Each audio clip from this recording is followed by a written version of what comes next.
that, you know, he was trying to do that, but there were a lot of people. It was circus in the beginning. And I don't want these people to get off. Like, I really feel like, you know, this poor baby, it's Yeah. just, we want to know.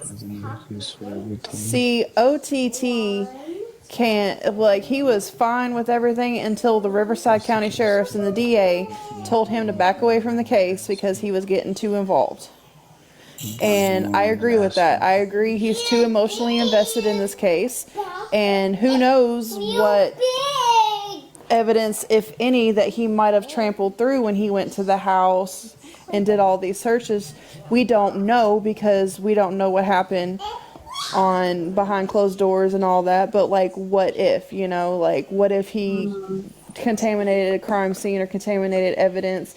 And to me, he just has like a hero complex. Like he wants to be the end all, and that he wants all this praise for everything he's done on this case. Yes, he's done a lot, but at the same time, going to court and saying "Ola" to Rebecca while she's in court, that's too much.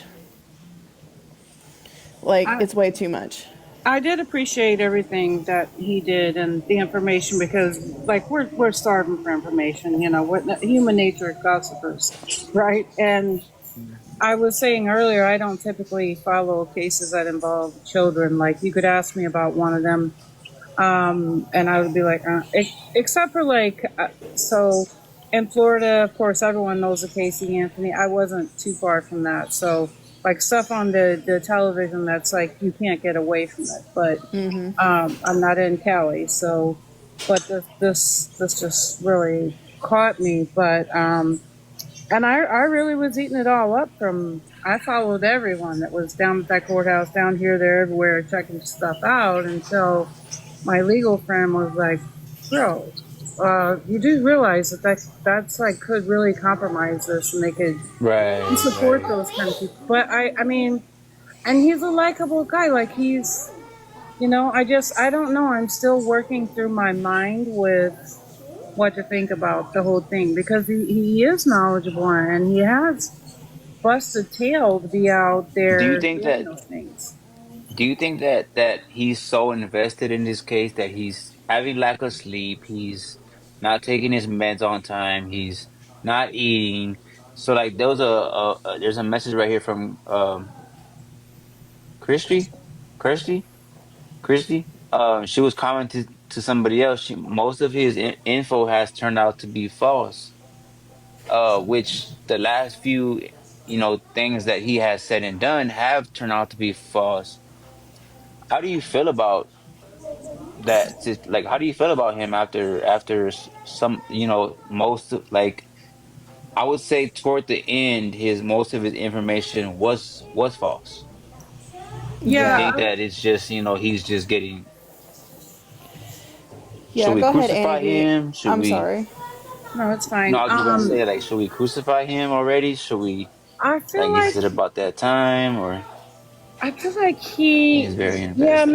maybe he lost his way, and maybe people. I try to give people the benefit of doubt that you know, like maybe the people from Costco did call him, but when LA Glizzy called him out on it, he was like, "Well, that's something that the cops had to figure out." I saw that video, and that's like I started to question.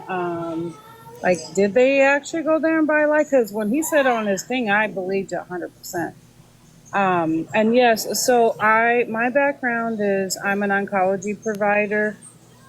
So like I worry about him. I know these medications, and they're nothing to mess around with because the things that he says he has are killed. Or well, I can't say that on live. Sorry. Right. No, you're Are fine. You're fine. We they're love TikTok.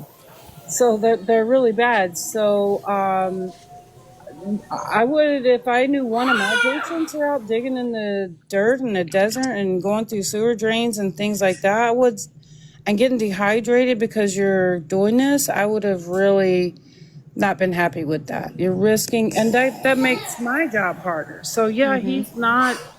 You act like you're fighting for, or you say you're fighting for your life, and you probably are if you truly have acute leukemia. which sometimes they're lopped together, acute leukemia and lymphoma. Lymphoma can be bad too, but does he have a run of the mill lymphoma? I don't know. I don't know the details. I'm not his provider, but I wouldn't want him doing the things that he's doing on there. If it was one of my patients, I'd be like, no, no, no, no, no, no. You got to stop. Like, you're going to really cause a big disaster, you Hey, know? Ali. Yeah, Yeah, he is. absolutely. I agree with all of that. I think like I said, I think he's got a hero complex and he wants to be the end all in this case. Oh, I solved it. Hmm. And I think he started it with good intentions, but then he's seen the attention that he was getting and now he's just milking it for everything that he's got. Because you gotta think, he's had so many people send him money and everything, and he's gotten so many followers. The other day, after the press conference with the DA and stuff, he had What? 6,000 people in his live. He has Like, backed off and took a vacation. He got some rest. yeah, he did. He did take a vacation, but at the same time, while he's so heavily invested in this case, he missed a chemo appointment